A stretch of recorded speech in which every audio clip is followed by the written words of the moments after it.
दिसतोय परक्याचा फुलाच चेहराचा दिसतोय परक्याचा नसे सुटणार नाजूक गुंता दोष न चरख्याचा फुले मी म्हटले जे होते पाहुणे ते तरी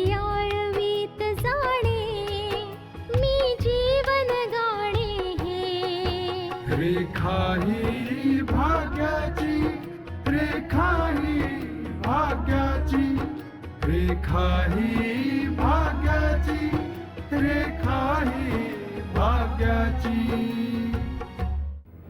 आतापर्यंत आपण पाहिलं बलराज गिरीधरना भेटायला येतो आणि त्यांना सांगतो की आशाने त्या खटल्याची फाईल फाडून फेकून दिली आहे. नाना सोहनलालला भेटतात आणि त्याला सगळं सत्य सांगून टाकतात की कशा प्रकारे कारस्थान करून आशाला फसवलं गेलंय. आशा नानांना भेटायला येते तेव्हा तिथे आभा आणि गिरीधर पोहोचतात.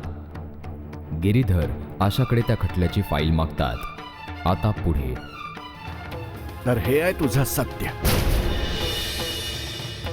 याच्या जोरावर तू विश्वासाच्या गप्पा मारत होतीस. बरं झालं आज ही गोष्ट उघड झाली. हे बघा शास्त्रीजी, तुमचा गैरसमज होतोय. मी तुम्हाला सांगतोय मला आता काहीही ऐकून घ्यायचं नाहीये. खरं तर हे आहे की ती फाईल नष्ट झाली. हो, हेच खरं. तर मग ही गोष्ट तू आमच्यापासून लपवलीस का? हा, आम्हाला सांगितलं का नाहीस? आणि मग कोणत्या आधारे तू हा दावा केला होतास की तू ही केस जिंकशील? खरं तर हे की तू आम्हाला धोका दिलेला आहेस. धोका दिलायस. नाही, मी कोणालाही फसवलेलं नाहीये. मग ती फाईल नष्ट कशी झाली? अगं, ती फाईल नष्ट झाल्यामुळे अर्धी केस तर आम्ही हरलेलोच आहोत. धिक्कार आहे, धिक्कार आहे तुझ्यासारख्या वकिलांचा, जो आधी विश्वास देतात आणि मग विश्वास तोडतात. बरं झालं आज सत्य समोर आलं. यांना केस रद्द करायची होती ना, आपल्या नंदेच्या नवऱ्याला वाचवण्यासाठी. माझ्या तर कधी मनातही नाही आलं की तू स्वतःच्या इमानाचा गळा घोटून आमच्या विश्वासाचा पण गळा घोटशील. आशा, पण एक गोष्ट लक्षात ठेव. एक ना एक दिवस तुलाही या गोष्टीची जाणीव होईल की जेव्हा माणसाचा विश्वासघात होतो तेव्हा त्याच्या मनाची काय अवस्था होते. आम्ही तर हरलोच आहोत केस, पण मी तुला कधीच माफ नाही करणार. अजिबात नाही माफ करणार. कधीच माफ नाही करणार मी तुला. चल बेटा.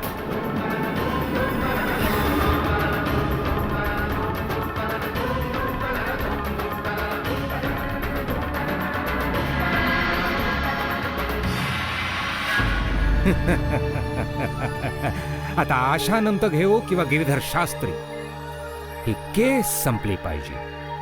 आणि याकरता जो खेळ मला खेळायचा होता तो मी खेळलेलो आहे जावई बापू. मी समजलो नाही पप्पा. गिरीधर शास्त्रींना तर आपण वाकवू नाही शकलो, कारण तो कायम न्याय आणि इमानदारीच्या गोष्टी करतो.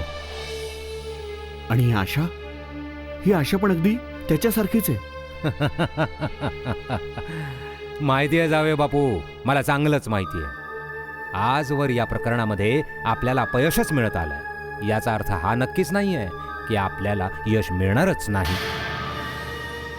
म्हणजे गिरीधर शास्त्रींना माघार घ्यायला लावायचा मार्ग तुम्ही शोधून काढलातच. हो सुहासिनी, खरं म्हणजे इमानदारी आणि साधेपणाने जगणारे लोक हे असेच असतात. हे आतून एवढे मजबूत असतात की यांना तोडणं खूपच अवघड असतं. आणि यांना तोडण्यासाठी गरजेचं असतं आधी त्यांच्यातली हिंमत तोडून टाकणं. आणि यांची हिंमत तोडण्याकरता हे गरजेचं असतं आधी त्यांच्यातला विश्वास तोडून टाकणं. जर विश्वासच नाही राहणार तर हिंमत तर आपोआप तुटेलच ना. पण आजवर तर या गिरीधर शास्त्रीतही हा विश्वास अगदी ठासून भरलेला होता की त्याला कायद्याकडून न्याय मिळेल आणि तो मला शिक्षा मिळवून देईल. त्यासाठीच तर मी दुसरा मार्ग निवडलाय. कारण गिरीधर शास्त्रीच्या विश्वासाचा आधार आहे आशा. आशामुळेच तर गिरीधर शास्त्रींना हा विश्वास आहे की ते तुम्हाला या प्रकरणात शिक्षा मिळवून देतील. आणि आज मी त्यांच्या विश्वासावर असा घाला घातलाय की ना आता तो विश्वास उरेल आणि ना ते हिंमत. पप्पा, मला समजतच नाही की तुम्ही असा कोणता खेळ खेळलाय. मला सांगा प्लीज. बघत राहा जावई बापू. घरात विजय आणि रिद्धिमा आशाला तोडण्याचा प्रयत्न करतायत आणि बाहेर मी गिरीधर शास्त्रींना तोडण्यासाठी असा घाव घातलाय की हा घाव वाया नाही जाणार. बघालच तुम्ही. आता गिरीधर शास्त्री माघार घेतील आणि आशा ही केस नाही लढणार. यू आर ग्रेट पप्पाजी, यू आर ग्रेट. अहो, मला बस हेच तर हवं होतं. फक्त एक वार आशा काही करून या केसमधून बाजूला झाली, मग त्यानंतर कोणताही वकील आला ना, तो ही केस नाही जिंकू शकत. आम्हीही बघूच ना की कोण वकील येईल, कसा असेल तो आणि त्याला कसं फोडायचं ते. आता असंच होणार आहे सुहासिनी. आशाला एवढ्या मेहनतीने या घरची सून बनवलंय आपण. आता त्याचा फायदा तर आपल्यालाच मिळायला हवा ना. आता जर आशा ही केस लढायचं म्हणाली तरी गिरीधर शास्त्री स्वतः तू ही केस लढू नको असं सांगतो. मला पण तर बघायचंच आहे की अशा परिस्थितीमध्ये आशा जावई बापून शिक्षा कशी मिळवून देते.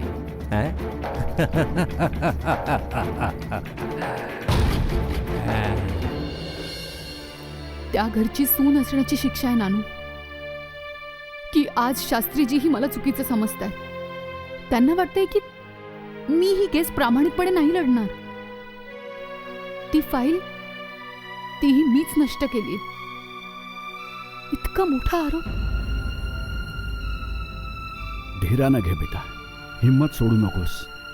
असं दिसतंय की बलराजची चाल अखेर यशस्वी झालीच. तुला तोडणं त्यांना शक्य नाही झालं, पण गिरीधर शास्त्रींना तोडण्यात यशस्वी झाले. नानू, जर मी त्या घरची सून नसते तर ते शास्त्रीजींची दिशाभूल करूच शकले नसते. काय झालं नाना? काय झालं सांगा ना.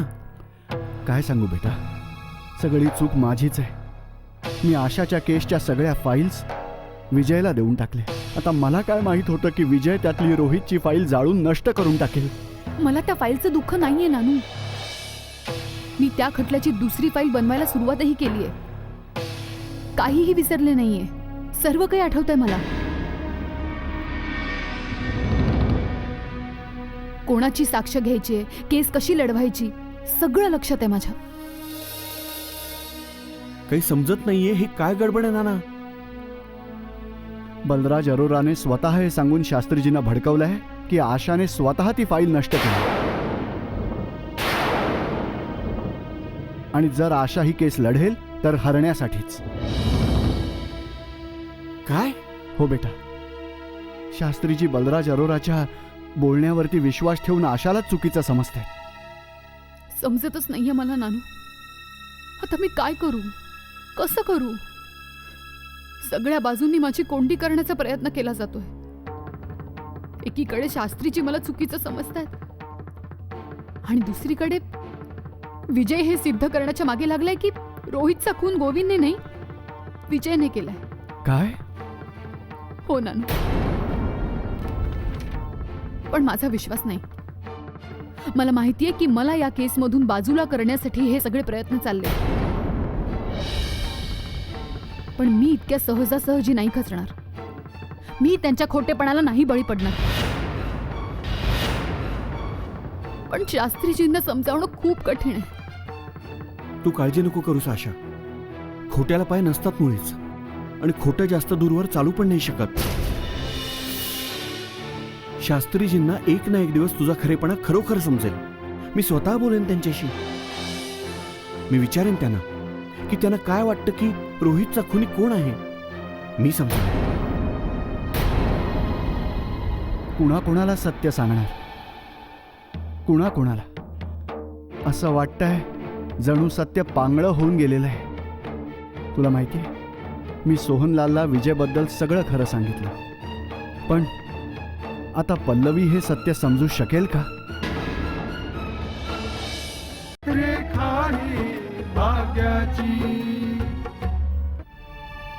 हे सत्य नाहीये पल्लवी, साफ साफ खोटं आहे हे. हे तर तू म्हणतोयस ना, पण नानूंना तर हेच सत्य असल्याचं सिद्ध करायचे.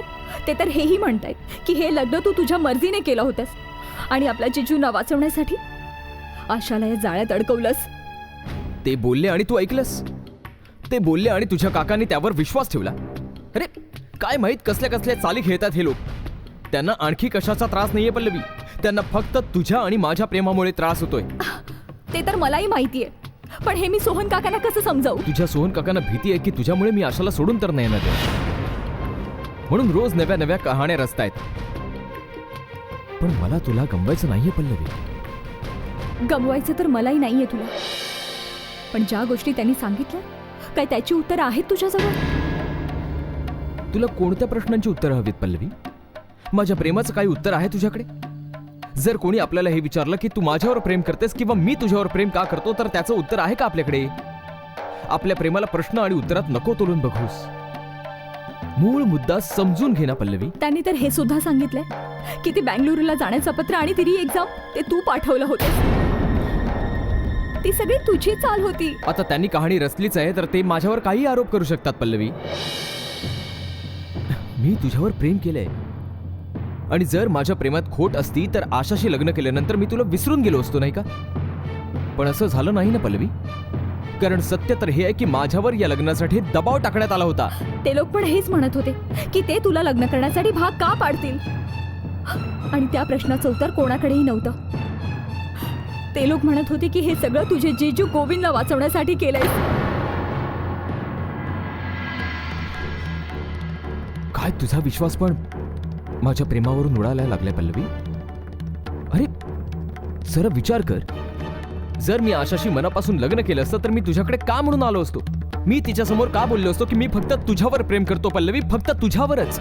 जरा विचार कर, जर मी माझ्या जिजूंना वाचवण्यासाठी आशाशी लग्न केलं असतं तर मी तिच्यावर इतकं प्रेम असल्याचं दाखवलं असतं की तिला माझं ऐकावंच लागलं असतं. पण असं कधी नाही झालं. मी तिला साफ साफ सांगून टाकलं की मी फक्त पल्लवीवर प्रेम करतो. विजय, मी सुद्धा तुझ्या प्रेमावर कधीच संशय नाही घेतला, कधी नाही. पण आज शंका तुझ्या प्रेमावरच घेतली जाते. मला कोणाशी काही घेणं देणं नाहीये पल्लवी, मला फक्त तुझ्या प्रेमाची पर्वा आहे. ही जी सगळी कारस्थानं आपलं प्रेम संपवण्यासाठी केली जात आहेत त्यांना मी सडेतोड उत्तर देईन. पण मला फक्त तुझ्या सोबतीची गरज आहे. तू बस कधी माझ्यापासून दूर जाऊ नकोस. मला तुझ्यापासून दूर जायचंही नाहीये. दूर जाण्याच्या विचारानेच मला भीती वाटते, कारण विजय मी तुझी झालेली आहे. पण मी सोहन काकांना कसं समजावू? त्यांना मी काय सांगू? काही समजत नाहीये मला.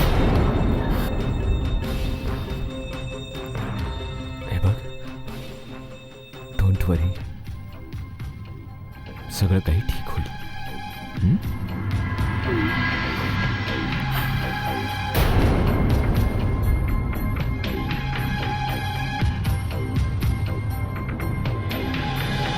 रेखा ही भाग्याची.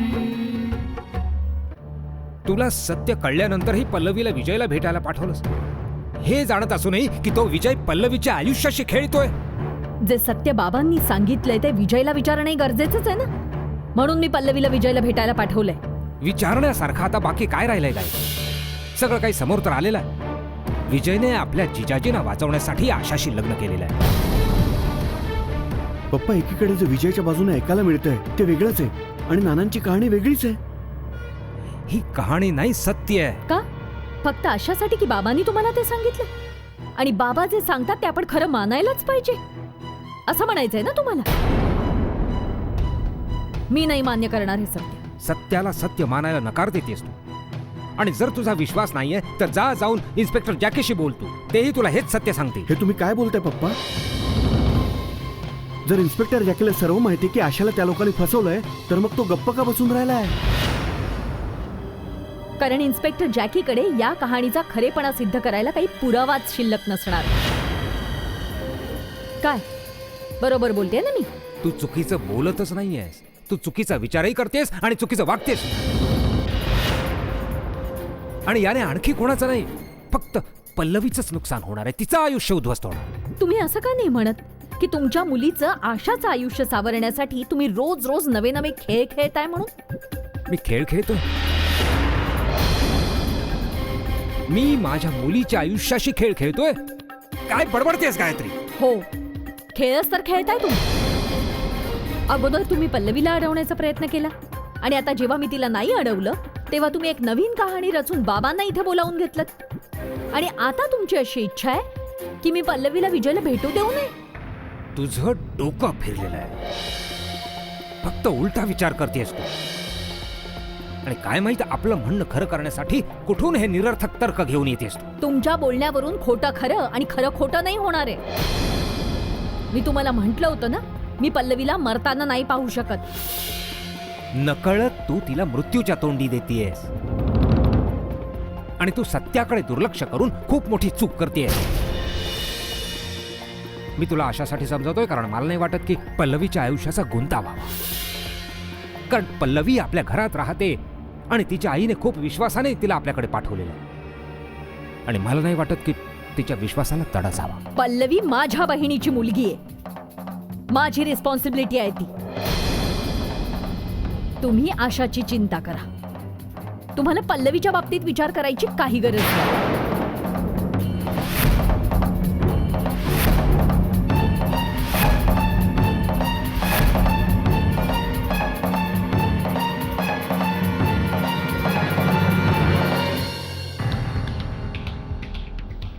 बघितलंस का रिधिमा?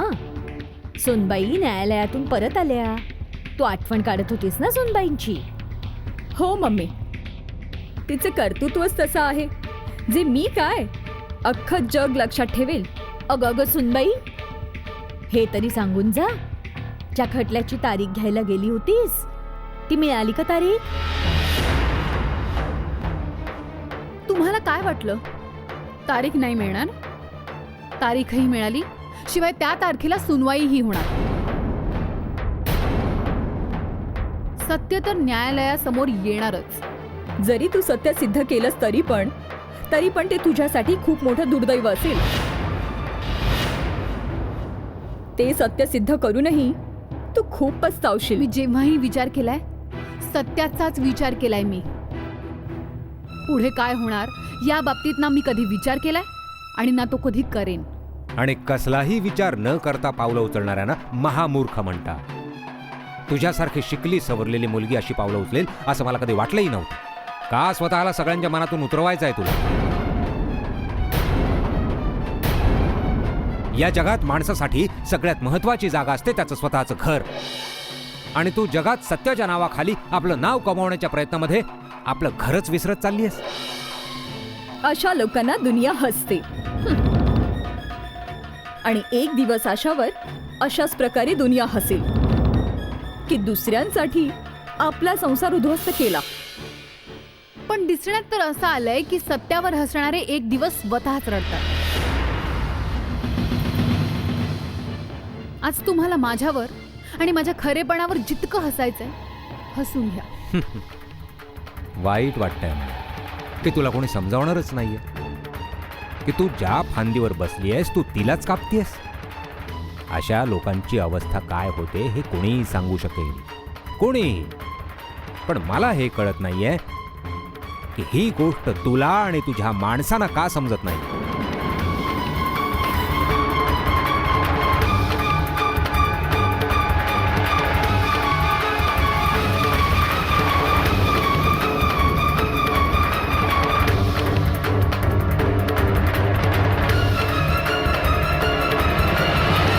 रेखा ही भाग्याची.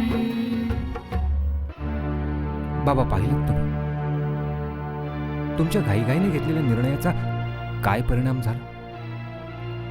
आशाचं आयुष्य उद्ध्वस्त होण्याच्या मार्गावर आलेलं आणि याला जबाबदार आणखी कोणी नाही, फक्त आणि फक्त तुम्ही आहात. हो बेटा, तुला जे काही बोलायचं आहे ते बोलून टाक. मला वाईट नाही वाटणार.